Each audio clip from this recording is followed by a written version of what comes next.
Hello student, आज हम करेंगे चैप्टर 2 की मिसलेनियस। ठीक है, इसमें फर्स्ट क्वेश्चन है आपका cos inverse cos 13 pi by 6। देखो, अगर आप कहो कि कॉस से कॉस इनवर्स काट के आप आंसर 13 पाई बाई 6 आ जाएगा, तो उससे पहले आप एक बारी जरा ये देखो 13 पाई बाई 6 क्या आपकी रेंज में आता है कॉस इनवर्स की। पहले 13 पाई बाई 6 को मैंने डिग्री में कन्वर्ट किया तो कितना आता है हमारा 390 डिग्री आता है। और जबकि कॉस इनवर्स की रेंज क्या होती है आपकी 0 से पाई, यानी कि 0 से लेकर 180 तक रेंज होती है, लेकिन ये तो रेंज से बाहर आ गया। तो अगर हमारा ऐसे करके रेंज से बाहर आ जाता है तो आप ये कॉस से कॉस इनवर्स नहीं काट सकते। ठीक है, तो इसके लिए सबसे पहले हम इसको रेंज में लाना पड़ेगा, यानी 0 से 180 के बीच में इसको लाना पड़ेगा, तभी हम कॉस से कॉस इनवर्स कैंसिल आउट कर सकते हैं, अदरवाइज नहीं। तो मैंने इसको 13 पाई बाई 6 को ब्रेक कर लिया। देखो, कॉस इनवर्स कॉस, इसको मैंने लिख दिया 2 पाई प्लस में पाई बाई 6। ठीक है, क्योंकि देखो मैं एलसीएम लूंगी तो 6 2 जा 12, 12 प्लस 1 13, 13 पाई बाई 6 आ जाएगा हमारा।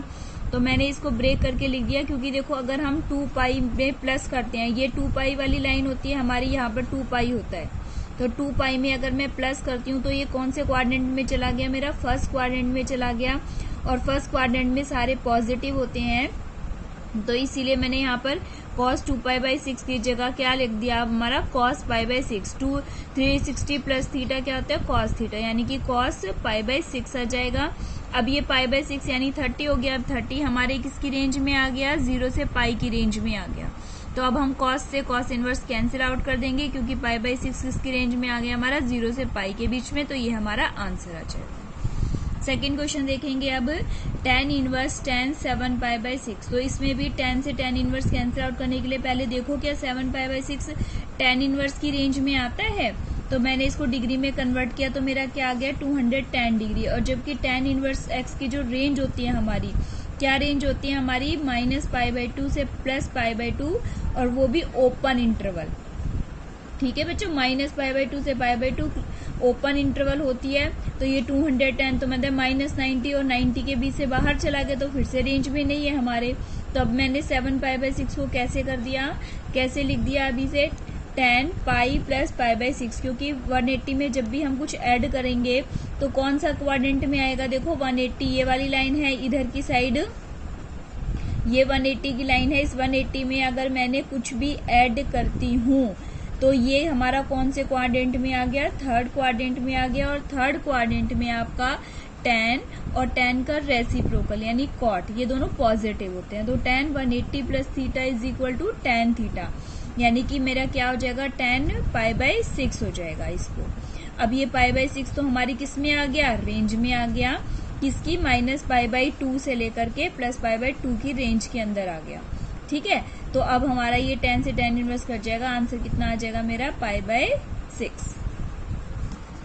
थर्ड क्वेश्चन है हमारा, देखो 2 sine inverse 3π/5 is equal to, हमें क्या लिखना है tan इनवर्स 24/7। देखो इसमें मैंने आपको फॉर्मूला बताया था टू साइन इनवर्स x का फॉर्मूला। तो 2 साइन इनवर्स x का फॉर्मूला क्या होता है, sign inverse 2x square root में 1 माइनस में x स्क्वायर। तो यहाँ पे x कितना है मेरा 3/5, तो फॉर्मूले में पुट कर दिया मैंने 2 साइन इनवर्स 3/5 है, तो साइन इनवर्स 2x की जगह क्या पुट कर दिया 3/5 कर दिया। अब स्क्वायर रूट में क्या आ गया मेरा 1 माइनस 3/5 का क्या आ गया होल स्क्वायर। ठीक है, अब ये 3 2 जा 6, 6 अपॉन में 5 हो गया, और 1 माइनस में स्क्वायर करेंगे तो 3 3 जा 9 अपॉन में 25 आ गया। अब देखो साइन इनवर्स 6/5 मल्टीप्लाई एलसीएम लेंगे हम, 1 के नीचे लेंगे तो 1 ही आ जाएगा। तो ये 25 माइनस में 9, 25 ही आ जाएगा। 1 और 25 का एलसीएम 25 आता है, तो 25 माइनस 9 यानी 16 आएगा। और 16 का जब मैं स्क्वायर रूट लूंगी तो क्या आ जाएगा 4, और अपॉन में क्या आ जाएगा हमारा 5। ठीक है, तो साइन इनवर्स की वैल्यू कितनी आ गई आपकी 24 अपॉन में 25 आ गई है। समझ में है बेटा, ये फॉर्मूला आपको अच्छे से लर्न होना चाहिए जब ये क्वेश्चन होगा, अदरवाइज ये क्वेश्चन नहीं हो पाएगा। तो 2 sine inverse is equal to sine inverse 2x under root में 1 माइनस एक्स स्क्वायर, और x की जगह हमने क्या पुट कर दिया 3/5, और ये फॉर्मूला लगा के हमने क्या निकाल ली साइन इनवर्स 24 अपॉन 25 की वैल्यू निकाल ली। अब इसको आगे करने के दो मेथड है मेरे। मैं आपको दोनों मेथड बता देती हूँ। देखो इसमें क्या है आपका साइन इनवर्स कितना निकल गया मेरा 24/20, साइन इनवर्स 24/25 निकल गया आंसर। इसको मैंने क्या मान लिया, थीटा के इक्वल मान लिया। ठीक है, तो ये साइन इनवर्स जब इधर जाएगा तो इनवर्स किस में कन्वर्ट हो जाएगा, साइन में। तो 24/25 क्या आ गया मेरा, साइन थीटा आ गया। अब आप इसको क्या कर सकते हैं, इसमें अब कॉस थीटा निकाल सकते हैं। कॉस थीटा कितना होता है मेरा, 1 माइनस में साइन स्क्वायर थीटा हो सकता है, होता है। और 1 माइनस में साइन थीटा कितना निकला मेरा, 24/25 का होल स्क्वायर हो गया। अब ये देखो कितना हो गया, 1 माइनस इस 24 का 576 और इसका 625। अब 625 में से अगर मैं माइनस करूंगी 576 को, कितना आएगा मेरा, देखो 49 आएगा। कितना आएगा मेरा 49, और उसका स्क्वायर रूट लूंगी तो कितना आ जाएगा मेरा 7, और 625 का क्या लूंगी, आएगा स्क्वायर रूट 25। तो साइन थीटा पता चल गया मुझे, कॉस थीटा पता चल गया, तो मैं टेन थीटा जो अकॉर्डिंग टू क्वेश्चन है वो निकाल सकती हूँ, टेन थीटा। ठीक है, टेन इनवर्स, तो हमारा क्या आ जाएगा, टेन थीटा कितना आ जाएगा आपका, साइन थीटा कितना है मेरे पास 24/25, और कॉस थीटा कितना है मेरे पास 7/25। तो ये कितना निकल गया मेरा 24/7। एक तो तरीका ये है, दूसरा तरीका ये है आपका, जैसे आपने यहाँ पे थीटा माना, इसको 24/25 ये साइन इनवर्स इधर ले गए तो ये साइन थीटा हो गया। अब हमें जैसे हमने छोटी क्लास में 10th क्लास में किए हैं, बाई चांस आप इस तरीके से ना कर पाओ तो ये तो आपको याद होगा ही होगा अच्छे से फॉर्मूला। तो साइन थीटा क्या होता है मेरा, परपेंडिकुलर अपॉन में हाइपोटेन्यूज। तो मैंने पाइथागोरस थ्योरम से देखो बेस निकाल लिया, हाइपोटेन्यूज का square is equal to perpendicular का स्क्वायर प्लस में बेस का स्क्वायर। तो साइन थीटा तो आपका परपेंडिकुलर अपॉन में हाइपोटेन्यूज होता है, इसका स्क्वायर करा माइनस इसका स्क्वायर करके इसकी वैल्यू निकल गई, ये कितनी आ जाएगी हमारी 7। तो यहाँ से डायरेक्ट टेन थीटा निकल जाएगा। टेन थीटा कितना होता है आपका परपेंडिकुलर अपॉन में बेस, यानी टेन थीटा कितना हो गया यहाँ से 24/7, और थीटा की वैल्यू कितनी हो जाएगी जब इधर जाएगा, तो ये टेन इनवर्स 24/7, और यही हमारी राइट हैंड साइड है। तो दोनों मेथड से कर सकते हैं आप। उसमें पहले साइन थीटा निकाल लिया, फिर हमने कॉस थीटा निकाल लिया, फिर दोनों को डिवाइड कर दिया, sine theta upon cos theta कर दिया, sine theta upon cos theta कर दिया, तब हमारा क्या निकल के आ गया, टेन थीटा कितना आ गया 24/7। चाहे इस तरीके से कर लो, और चाहे हमारा ये ट्राइंगल की शेप बना के साइन थीटा रखा, परपेंडिकुलर अपॉन में हाइपोटेन्यूज रख लिया, इससे बेस निकाल के फिर टेन थीटा निकाल के, चाहे इस मेथड से कर लो। तो दोनों मेथड से कोई से भी कर सकते हैं, दोनों ही करेक्ट होंगे। अब हमारा आज फोर्थ क्वेश्चन देखो बच्चों, sine inverse 8/17 plus sine inverse 3/5 is equal to tan inverse 77/36 है हमारा। ठीक है, अब देखो मैं इस क्वेश्चन को भी आपको दो मेथड से बताऊंगी, आपको जो इजी लगे आप उस मेथड से करना। एक तो ये है कि जो बच्चा अच्छे से फॉर्मूले लर्न कर सकता है तो वो वाला तो इस मेथड से करेगा, जैसे sine inverse x plus sine inverse y is equal to क्या होता है हमारा, sine inverse x under root में 1 minus y square plus y under root में 1 माइनस एक्स स्क्वायर। एक तो इससे करेगा, ठीक है। और एक और बताऊंगी मैं आपको, देखो पहले इससे करके बताती हूँ तुम्हें।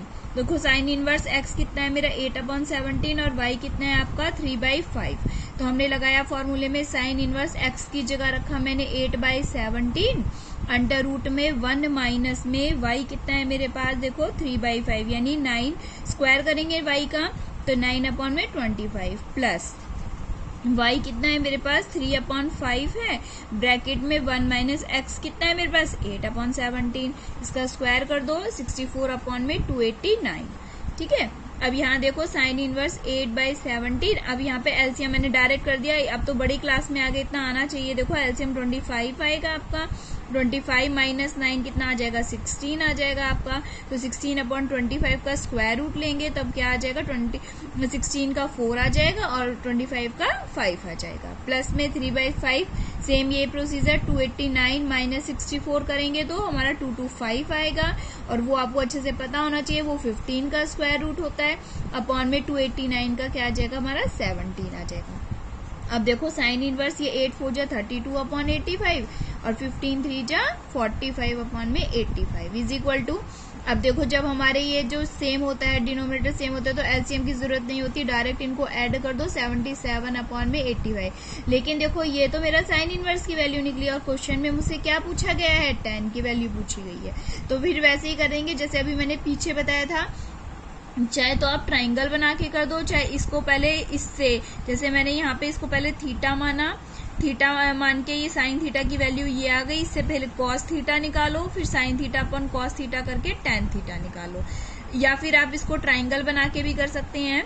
साइन थीटा क्या होता है आपका, परपेंडिकुलर अपॉन में हाइपोटेन्यूज होता है, इससे आप बेस निकाल लोगे, फिर बेस निकालने के बाद tan थीटा क्या होता है आपका, परपेंडिकुलर अपॉन में बेस होता है। तो आपका tan theta is equal to कितना आ जाएगा, 77 अपॉन 36। तो थीटा की वैल्यू कितनी आ जाएगी, tan इनवर्स 77/36। तो ये हमारा राइट हैंड साइड हो गया। और इन केस अगर बच्चों तुम ये फॉर्मूला भूल जाते हो, sine inverse x plus sine inverse y is equal to sine inverse x under root में 1 minus y square plus y under root में 1 माइनस एक्स स्क्वायर, अगर इन केस आप ये फॉर्मूला भूल जाते हो, उसके बाद तो आपका एक बेसिक फॉर्मूला आपने याद कर रखा है, tan इनको साइन, जो दोनों साइन दे रखे हैं उनको tan में कन्वर्ट कर लो, वही फॉर्मूले से कर लो। जैसे 8/17 को मैंने एक को पहले θ1 माना, ठीक है, तो 8/17 कितना हो जाएगा, साइन θ1 हो गया। तो इससे हम ट्राइंगल से निकाल के 8 बाय परपेंडिकुलर अपॉन हाइपोटेन्यूज, तो बेस कितना निकल गया मेरा 15, तो tan θ1 कितना निकल गया मेरा 8/15, यानी θ1 कितना हो गया, tan इनवर्स 8/15, ठीक है। और ऐसे दूसरे वाले को θ2, देखो ये यहाँ पर मैंने θ2 मान लिया और इसी प्रोसीजर से मैंने tan θ2 निकाल लिया, 3/4 निकाल लिया, तो θ2 कितना निकल गया मेरा, tan इनवर्स 3/4। तो यहाँ पे देखो tan इनवर्स मैंने साइन इसकी जगह रख दिया, यहाँ पे साइन इनवर्स 8/17 की जगह क्या रख दिया, tan इनवर्स 8/15, और उसकी जगह रख दिया tan इनवर्स 3/4 रख दिया। अब tan का फॉर्मूला तो बहुत आसान है, सबको बहुत अच्छे से याद होगा। क्या होता है, tan इनवर्स x प्लस में y अपॉन में 1 माइनस में एक्स वाई। तो हमने लगा दिया direct tan inverse x plus में y अपॉन में 1 माइनस एक्स वाई, ठीक है। इन दोनों का एलसीएम ले लिया, 60 आ गया, और 15 4 जा 60, 15 4 जा 60, 8 4 जा 32, 4 की टेबल में 60 15 टाइम्स जाता है, 15 3 जा 45। ऐसे यहाँ पे नीचे 60 एलसीएम ले लिया, 60 माइनस 24/60, ये कैंसिल आउट हो गया, तो ये हमारा आ गया। तो ठीक है बच्चों, अगर आपको साइन 2x का, sign inverse x plus sine inverse y का फॉर्मूला याद है तो आप उस मेथड से कीजिए। और अगर आप इनकेस फॉर्मूला भूल जाते हैं एग्जाम में तो छोड़ के आने की जरूरत नहीं है, तो आप सबको इनको पहले साइन इनवर्स जो दे रखे हैं उनको tan में कन्वर्ट कीजिए। और tan का फॉर्मूला तो बहुत जगह यूज होता है, वो तो आपको अच्छे से याद ही होगा, क्योंकि एक ही फॉर्मूला याद करके आप क्वेश्चंस निकाल सकते हो। तो tan का तो याद करना ही पड़ेगा, तो tan इनवर्स का फॉर्मूला लगा के आप इसकी वैल्यू निकाल सकते हो। आप किसी भी मेथड, दोनों में से कोई एक मेथड जो भी आपको सही लगे उससे कर लें।